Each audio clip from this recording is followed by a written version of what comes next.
I'm Rebecca with the Nocturnal. How are you? I'm well, thank you. How you doing? I'm good. I'm good. The weather's not too bad, so I can't complain. Yes. So, talk to me a little bit about your character in the movie. All right. So Nicole in Love Brooklyn. Nicole is moving through a transition that she never thought she would have to move through with the daughter, with the 5-year-old. So that's kind of the launching point, you know. She's like moving through multiple transitions. She's like figuring out her career and rebuilding that, figuring out her love life and trying to rebuild that. So yeah, it's so fascinating because so much of the conversation about the movie has made it sound more of a like love triangle than it is. It's not. Honestly, I'm not gonna lie to you. When I was watching the movie, I was like, okay, so I see the dynamic here and I see the dynamic there. And I'm Yeah. like, how is Roger balancing this? Like, I don't No, understand. no. I'm like, you could tell. I'm so glad they were like, he's not sleeping because when would he? Talk to me a little bit more about like your preparation process, because one of the things I realized, especially in the beginning of the movie, when I see like the little girl who plays your daughter in the movie, and then I see the photo, I was like, wait, oh my gosh. I'm like, okay, so they're going through this transition together, but then they're Yes. also trying to learn this new, like, especially when the like your daughter in the movie says, can I hang out with him? And you were like, so do you want to have a day with him? And I was just like, those are conversations that do happen that I don't think people realize. Like, you Yes. have to adjust. So talk to me Yes. about your preparation for the role.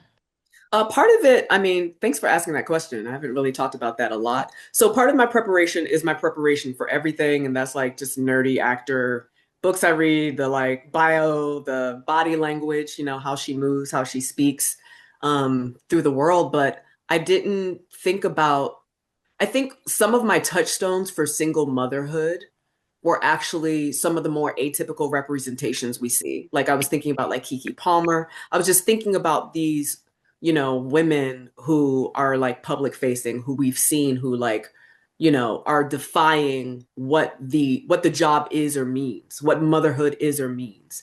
Because also the transition for my character has meant um kind of a deconstruction of the role, you know. And I was raised by a single mom. I'm very close to my mom.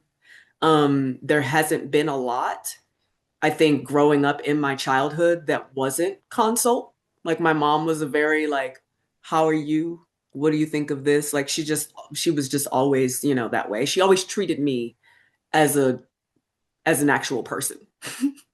There was always a level of like respect, you know, and it just she wasn't a condescending mother. And so a lot of Nicole I got from Margie, I got from my mama. Yes, and like I just think for me, because I think communication is so important. So Yes, seeing those moments of communication, because a lot of times people think that just because a child's a child, you can't communicate their feelings with them. So like when I right. saw that dynamic, I was just like, oh my gosh, that's so touching. Yeah. It's also was so essential, you know, our sweet director was literally about to pop. She was very pregnant when we were filming this movie. She would waddle over and it would stress me out so much. I was like, please just talk into the thing. Like, please don't walk over. It was so stressful. But I think she was also kind of radically mindful that the the first relationship in Nicole's life was her daughter, like the actual love of her life was her daughter, you know? And the litmus test for Roger was always, does this make sense? Do you make sense in the context of what this is? Because if you don't, then, you know, I'll continue to see you at midnight. Exactly. And I think that was one of there was the scene where you basically, I want to say in the most millennial Gen Z terms, you clocked his T. Yeah. When he showed up at the door and you basically were like, oh, so you just hung out with her and now you're here, just come in. And I was just like that moment, because he thought he could have his cake and eat it too. Yes, repeatedly. Hmm.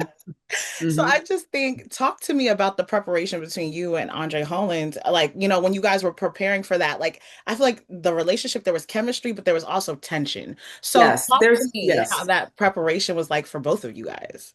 Well, I think what was wonderful for me, you know, I consider myself like the chemistry queen, right? I like, it doesn't matter. I'll create that matter. There will be chemistry. But I was actually mindful in this context.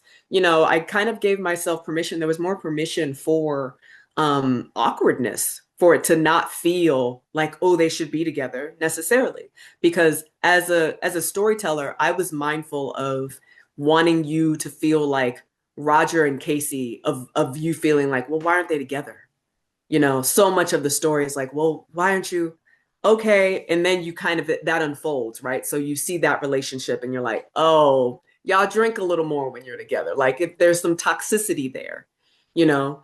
But in that vein, it was so essential to me to take the ride of the film that Nicole was taking, where her feelings catch her by surprise too, where she's also wondering why they're not together in an earnest way, in a way that's not passive aggressive but like really honest and true. And that scene specifically was such a dance because it's not really a traditional, like, she's not cussing him out, right? When she says, I want, like, come on in, there's this element of kind of melancholic surrender where it's just like, oh wow, and what I was feeling, I'm very privileged. I've been married for 16 years. I don't know how I found Alana Miller. The man is not a real person. He is a walking miracle, okay? And so just the thought, just the thought of meeting the love of your life and then losing the love of your life and being back out on these wild dating streets. I know they wild. Girl, they are. I'll tell you that for Oh, it's free. crazy out there. It is it's a journey for real. It is us. It is 18 stories. It is wild. Yes. And I just think for me also, I just feel like the one thing that caught me, and I love so much that you said, you were like, I had the love of my life. I had this relationship, and now I feel like I'm chasing for romance. And I just feel Yes. like that like spoke to me so much because it's just like to have an experience like that and then it get taken away from you and you're trying to basically navigate through this new, it's Yes. just so eye-opening. Especially in the context of her life, because like she's also rebuilding a life and raising a whole human being. Yes. And you kind of touched on it when you talked about like, as you're going through the movie, I'm like, okay, so he's gonna end up with his ex. Like I was like, so what's gonna happen to Nicole? But then in the end, I was like, hold up. And I feel like one thing that I saw is that sometimes when life is changing, you're supposed to change with it, right? Yes. And I feel like Yes. wherever you meet certain people, they force you to tap into a different side of you. And I feel like between Nicole and Roger, I feel like Nicole forced him to be more mature. Because, like you Correct. mentioned, when he was with, his ex, Yeah. I just feel like Yeah. they're drinking and smoking a lot. And I'm like, okay, you guys are harboring onto the past. But there's Hmm. something about looking forward that is just so eye-opening. And it's scary though. Yeah, it's scary. And that journey, that simultaneity is like, sure, we can keep talking about whatever was. We can talk about what Brooklyn used to be, all we want, that's gone. We could talk about what Hollywood used to be, all we want, that's gone. We could talk about what, publicity, what these organizations, what, Nocturnal used to be, like, gone, Right. gone. Like at some point, we need to go, this is what it is now. What are the building blocks and the mustard seeds? What do we need to be planting to have it pointing, at least pointing towards where we would like it to go, you Yeah. know? And so much of, all of these characters were operating from a certain level of paralysis for different reasons. Mhm. You're really at the very subtle life crossroads for all three of them. I feel like all the characters had their own journey, right? And I think a lot of them realize that like sometimes change isn't the enemy, it's inevitable, Yes. right? Yeah. So in terms of your character, Nicole, what do you think was like the ultimate choice of like acceptance and growth for her? I think this notion that there's a moment where she's just like putting her daughter to sleep and, she kind of realizes that like she doesn't have to let go of her deceased husband. Like she doesn't actually have to let go. Like before, it was kind of like, she's struggling with this notion of like, oh, these complicated feelings, her needs as a woman. and a sexual being, kind of clashing with this love. And really the truth is, no, you can keep carrying the love. You can keep carrying the love. This love doesn't detract from this one that's building. They can both live, together simultaneously. One of the beautiful things about this film is that it doesn't give a neat ending, right? No. There's just moments of clarity. So, like, what moment in Nicole's journey do you feel like, what do you hope that audiences hold on to while watching the movie? I think that just the idea, I think we're always conditioned to think that we kind of have to choose. Like we're really, it's only getting more, society's only getting more black and white. And I try, I try to play characters who are going through these journeys where, they give more permission and more space and continue to give black women more permission and more space to take up space. And for me, that one thing where it's like, you know, you can hold on to the love of this person and it won't detract from the love that's building over here either. Because we all have whether it's something really difficult like the loss of a loved one or it's a breakup or we often think that even if it's like a friendship, breakup, we often think that, there's a certain kind of closure that's required before we move forward or before we can like go on with our lives. And it's not true. Like not to your point about the ending of the movie, life doesn't often like tie up in these neat little bows.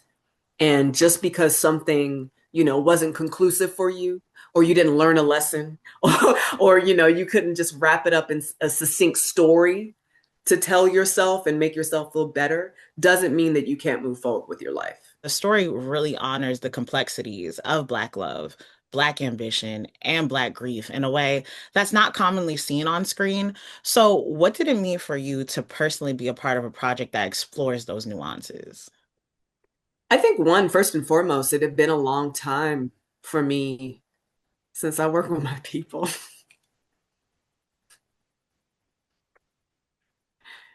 It had just been a while. And so I know, like, I feel like that happens for me sometimes too, where I'm like, I'll walk into a space and I'm like, oh, it's not just me, you know? Yeah. So it's like, what, talk to me about that level of comfort where, like, it's both comfort and exciting. It's just like, oh my gosh, yes. It is. It is. It's a comfort. It's exciting, and then you look around and the whole crew is just like your people and, folks you want to hang out with. And, that kind of ease, it goes into the work. Like the way that I feel like the way that Nicole even moves, that character moves, was informed by the ease I felt on that set, you know? And you have to feel a level of ease, especially if you're like playing someone going through something so vulnerable. It requires a lot of safety, and sometimes if you're working on a project, you have to like build and manufacture that safety for yourself. And in this instance, I mean, it was just like there was one moment where one of my friends, my friend Ngozi, she's a brilliant playwright, actor, multi-hyphenate, soon to be director. But she just like came to set. She knew everybody. We hung out. We just hung out, Cassandra and I think we like worked together peripherally on a film called DeWanda years and years ago by this brilliant filmmaker named Alec Brown. So it was just so much of it, like Josh Boone I've known for a long time. That entire cast was stacked with Arjun, who came for like basically what amounted to a cameo. We went to NYU together. So it was just like such a wonderful homecoming in so many ways. What do you want fans after watching the movie? What do you hope and what would you like for them to walk away feeling or to take away from this film? I think it's a really wild time in terms of like storytelling and there's a lot of content. And I love content. I like content on my phone, but I don't like it on my screen. You know what I mean? Like I love it on my phone. I'll scroll with the best of them, but I don't like it on my TV or on my movie screen. So there's just a lot of content, and I feel like what I've witnessed, which has been so beautiful, since we like dropped the poster in the trailer, is people who are like ravenous. They're just ravenous to see themselves. They're ravenous to see something like real and grounded. Like we get dramas, but we don't get like slice of life dramas, you know? And there's something really quietly radical about telling, or showing our audiences that like, yeah, this is enough. We're interesting, just living our lives, living our little messy, figuring it out as we go lives. So that's just always thrilling. It's always, I've been very fortunate. I've played a lot of characters that people see themselves in, and that's intentional. I love it when Black women come up to me and they're like, "You look like my cousin." I'm like, "Yes, I do." And we are probably related. Don't be from Maryland because we were related. We're family. Hey, cousin. Now, Yes, thank you so much for speaking with me today. I absolutely loved the movie. I loved your character. I loved everything about it. thank you so much. I appreciate you taking the time.